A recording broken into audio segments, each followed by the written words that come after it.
Hello बच्चों, आज हम कुछ प्रैक्टिकल प्रोग्राम करेंगे। Practical means on the board, not on computer. Next class में हम ऑन कंप्यूटर आपको प्रैक्टिकली प्रोग्राम राइट करके उसके आउटपुट के साथ दिखाएंगे। आज हम कुछ कंसेप्ट क्लियर करने के लिए लॉजिकल कुछ प्रोग्राम्स राइट करेंगे, छोटे छोटे प्रोग्राम्स, जिससे आपका कंसेप्ट क्लियर होगा। तो सबसे पहले हम एक प्रोग्राम राइट करते हैं। क्वेश्चन है swapping the value of two variables without using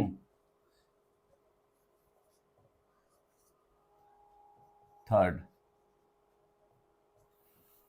okay, suppose कीजिए एक ग्लास में आपका मिल्क है, दूसरे ग्लास में आपका वाटर है। अब हमें इंटरचेंज करना है ग्लास 1 एंड ग्लास 2। ग्लास 1 में मिल्क एंड ग्लास 2 में वाटर। अब जो 2 में जो वाटर है उसको हमें मिल्क वाले में डालना है, 1 में डालना है, और 1 वाले को 2 में डालना है, बिना तीसरे ग्लास के। This is possible? Not practically possible, but logically this is possible. तो this question show that how to change milk to water without using third glass. So for the example, x is equal to 5. x is a container. एक variable क्या होता है? Container होता है, just like a glass. तो x is a 5 and y is a 6. Clear? x 5 है, y में 6 डला हुआ है। That means this is your milk and this is your water. तो हमें क्या करना है? हमें करना है x is equal to 6 and y is equal to 5।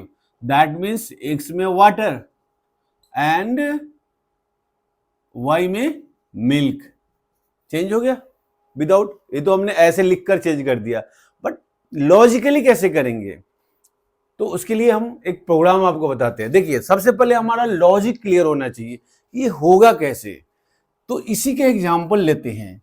तो हमारा क्या होता है, अगर हम ऐसा करें x equal to x into y कर दे, ठीक है? तो x में क्या आएगा? x आपका क्या है? 5 है और y 6 है। तो x में क्या स्टोर होगा? 30। 5 इंटू 30। क्लियर? यार तू लोग क्या बोल। हेलो बच्चों, हाउ आर यू? आज हम कुछ प्रैक्टिकल क्लासेस प्रोग्राम राइट करेंगे, not on computer, on the board practical, क्योंकि हमें लॉजिकली अपना कंसेप्ट क्लियर करना है। अगर आपका कंसेप्ट क्लियर होता है लॉजिकली, देन आपको कहीं प्रॉब्लम नहीं होगी। तो इसके लिए एक हम लॉजिकली जितने भी लॉजिकल रिलेटेड आपके प्रोग्राम्स होंगे, थोड़े छोटे छोटे, वो अभी हम आपको बताएंगे, जिससे आपका कंसेप्ट क्लियर होगा। तो सपोज करो ये क्वेश्चन है आपका, swapping the value of two variables without using third. मतलब बिना तीसरे वेरिएबल के यूज के हम उसकी वैल्यू इंटरचेंज कर दें। सपोज मैं आपको बोलूं कि एक ग्लास में मिल्क है, ग्लास ए में मिल्क है और ग्लास बी में वाटर है, उसको इंटरचेंज करना है बिना थर्ड ग्लास के। That is possible? No, that is not possible, but logically it is possible in programming, in mathematically और लॉजिकली ये पॉसिबल है। जैसे x is equal to 5 and y is equal to 6. Suppose 5 is a milk. आपका जो x क्या है? x is also a container. Variable is a container which contains something. तो glass भी कंटेनर है और y जो है आपका वाटर है। तो इसको हमें इंटरचेंज करना है। करना क्या है? हमें x is equal to 6 करना है and y is equal to 5। Means इसमें वाटर चला गया और इसमें मिल्क आ गया। अब हमें ये करना है। तो लॉजिकली हम कैसे करते हैं? देखिए, अगर हम ऐसा लिखे x equal to x into y, कई तरह से मेथड से आप कर सकते हैं, जरूरी नहीं कि मैं जिस मेथड से कर रहा हूं वही परफेक्ट है। तो दिस वन, अब x मेरा कितना है 5 और y मेरा 5 और y मेरा कितना है 6, तो x में कितना आ गया मल्टीप्लाई होके 30। क्लियर? अब हमें क्या करना है, y equal to x divided by what, y। Second line में अब हमारा x कितना है 30 हो चुका है, y कितना है हमारा, y हमारा अभी 6 ही है, तो ये कितना हुआ 6 by 30 equal to 5। Same thing x equal to x by y। Now again x कितना है अभी भी 30 है, अब y हमारा कितना हो चुका है 5 हो चुका है, तो 5 इक्वल टू 6। तो आप देख रहे हैं कि x में 5 आ गया और y में 6 आ गया without using third variable. That is the logically हमने इंटरचेंज कर दिया बिना किसी थर्ड वेरिएबल के। तो इसी को हम कैसे प्रोग्राम में राइट करते हैं अभी हम आपको बताते हैं। तो उसी तरह से सपोज कीजिए कि x 5 is a milk and 6 is a water, तो हमने एक ग्लास से दूसरे ग्लास को चेंज कर दिया बिना थर्ड ग्लास के। तो उसके लिए हम कैसे करेंगे, सेम चीज has include iostream.h void main। अब हमारे पास क्या है x एंड y है, x and y is variable, तो हम सबसे पहले यहां पे वेरिएबल डिक्लेयर कर देंगे int x and y। Clear? अब नाउ सी आउट, अब हम यूजर से बोलेंगे सी आउट एंटर टू वैल्यू, दो वैल्यू वही डालो, सीन x और फिर से एक और वैल्यू उससे डलवाया सीन y। x और y में सपोज कीजिए 5 और 6 डाल दिया उसने। अब हमारे सेम थिंग हमारे को है ना यहां पे डालना है x into y and y is equal to x oblique y and x is equal to x oblique y। Now see out x की जो वैल्यू होगी वो हम दिखा रहे हैं, डबल कोट्स में हम जो भी राइट करेंगे वो एज इट इज डिस्प्ले होता है, तो हमने x और कॉलन कर दिया x की वैल्यू। ठीक है, तो x इंडिल नेक्स्ट लाइन में चला जाएगा, cout y and y endl, now close. That is a simple and small program to show how to change a water container to milk container, milk container to water without using the third container। बिना तीसरे container के हम ये change कर सकते हैं, तो इसको हम बोलते हैं लॉजिकली। क्लियर? एक लॉजिकली आउट ऑफ प्रोग्रामिंग में एक चीज आपको बताता हूं, that is very interesting and very easy also, बहुत इजी है, बट आप किसी से पूछोगे भी तो वो शायद बता नहीं पाएगा इसकी सॉल्यूशन कैसे होता है। Suppose 1 + 1 equal to 2, prove it. In mathematic everything proved, हर चीज का प्रूफ होता है मैथमेटिक्स में। x इक्वल टू वाई हमें प्रूफ करना होता है, तो दोनों का प्रूफ होता है। अब इसको 1 + 1 इक्वल टू 2 होता है, अब कैसे प्रूफ करेंगे? तो उसके लिए हम क्या करते हैं, देखिए लेट मैथमेटिकली भी मैं बता रहा हूं, let LHS left hand side में क्या है आपका, let LHS x equal to 1 + 1। ठीक है, x को हम 1 + 1 को हम मान लेते हैं x है, LHS कितना है, LHS 1 + 1 है, तो हम उसी को ले लिए और हमें 2 प्रूव करना है। हम सपोज कर लेते हैं 1 + 1 इक्वल टू x होता है, x को हमें 2 दिखाना है। नाउ स्क्वायरिंग बोथ साइड्स तो क्या हो जाएगा, इसको हम स्क्वायर दोनों तरफ करेंगे, एक्स स्क्वायर 1 प्लस का 1 का होल स्क्वायर, ठीक है। इसको हम ए प्लस बी का होल स्क्वायर पे इसको एक्सपेंड करते हैं, तो 1 का स्क्वायर, ए का स्क्वायर, बी का स्क्वायर, देन 1 का square plus 2ab, 2 into 1 into 1, तो ये कितना हो गया आपका 1 plus 1 plus 2, that is equal to 4। तो x square is equal to 4 and x is equal to root under 4, that is equal to 2। Answer हो गया। तो प्रूव हो गया यहाँ पे कि 1 प्लस 1 इज इक्वल टू 2 होता है। क्लियर?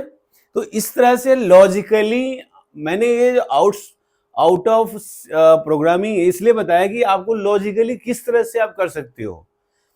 ये डिपेंड करता है आपके कंसेप्ट पे, आपके लॉजिक पे कि कितना आप सोच सकते हैं। प्रोग्रामिंग करने का मतलब होता है आपकी थिंकिंग पावर कितनी है, आपकी मैथमेटिकल जो पावर है वो कितनी है, आपका मैथमेटिक्स और लॉजिकल पावर अगर आपका बढ़िया है, लूप का कंसेप्ट क्लियर है, देन आपको प्रोग्रामिंग में कहीं भी प्रॉब्लम नहीं होती है। क्लियर? Then right.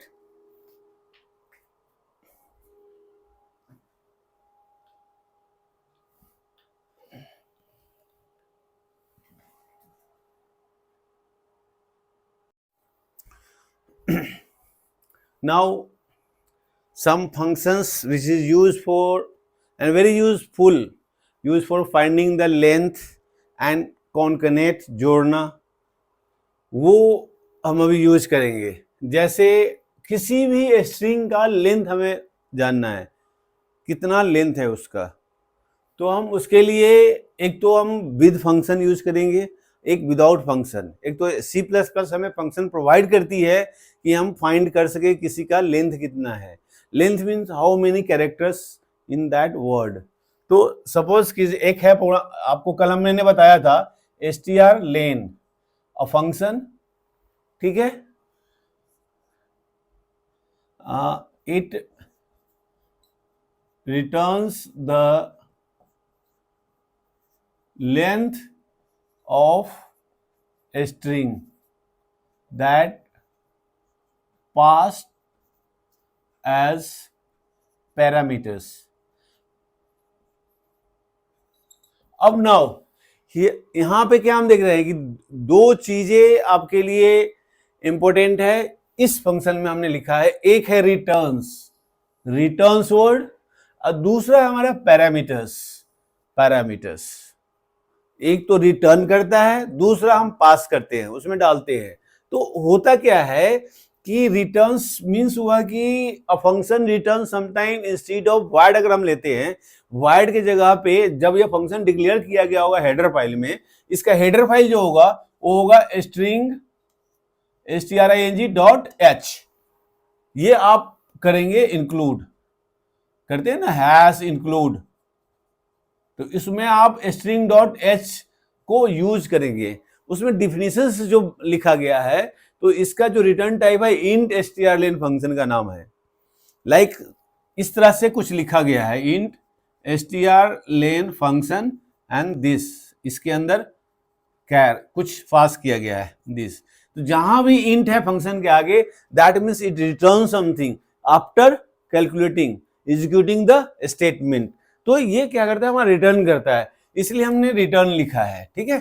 अब नाउ पैरामीटर्स जो हम उसमें पास करते हैं, जैसे सपोज कीजिए कि हमें अब रिटर्न करता है तो किसी वेरिएबल में स्टोर कराना होगा, और इंटीजर रिटर्न करता है तो हम यहां पे लेंगे int x equal to strlen, और इसमें हम जैसे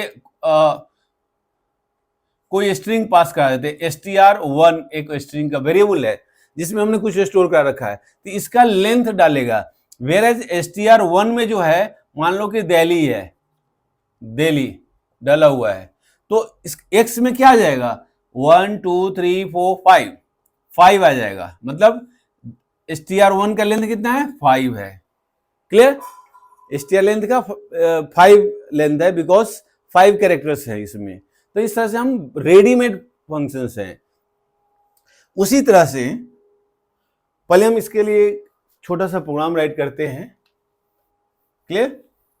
नाउ सी सेम has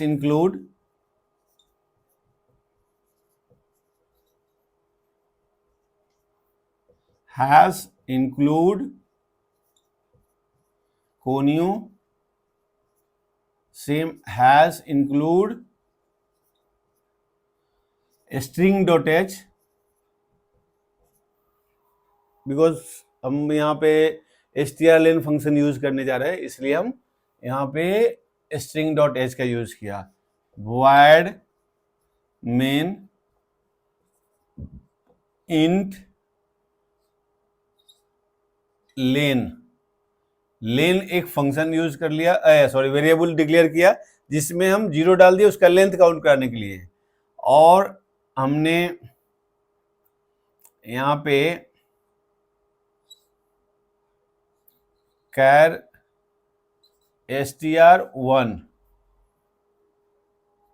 ले लिया, उसके साइज कुछ ले लिए 50.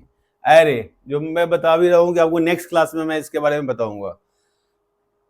एंड सी आउट यूजर को बोला एंटर दी स्ट्रिंग, कोई भी स्ट्रिंग डालो भाई. और सीन डॉट गेट लाइन, अभी हम गेट लाइन का यूज करेंगे, उसके आगे हम फिर से हम सीन का भी यूज कर सकते हैं. ठीक है, गेट लाइन एंड str150 आप ऐसा भी यूज कर सकते हो, या instead of this you can also use like this seen str1 simple. Okay, now str में इनपुट हो गया, स्ट्रिंग में जो भी वैल्यू डाला. अब x equal to strlen and str1, अब इसका लेंथ काउंट करके x में डाल दिया. Now see out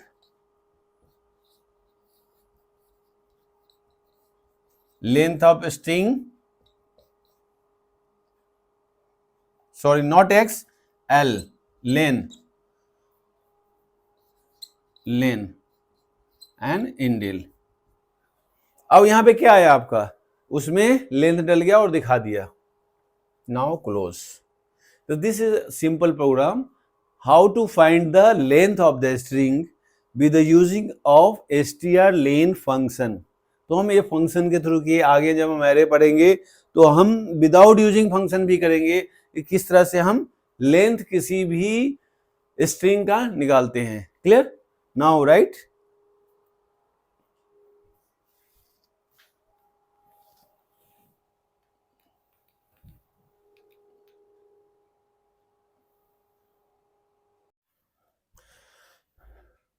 Now next function is strcat. ये क्या करता है, कंकनेट करता है, जोड़ता है दो स्ट्रिंग को. कैसे? जैसे x एक वेरिएबल है, इसमें डला हुआ है हेलो, और y है उसमें डला हुआ है वर्ल्ड, हेलो वर्ल्ड. अब हमें इन दोनों को जोड़ना है एक में, तो हम एक z लेंगे और इसमें हम strcat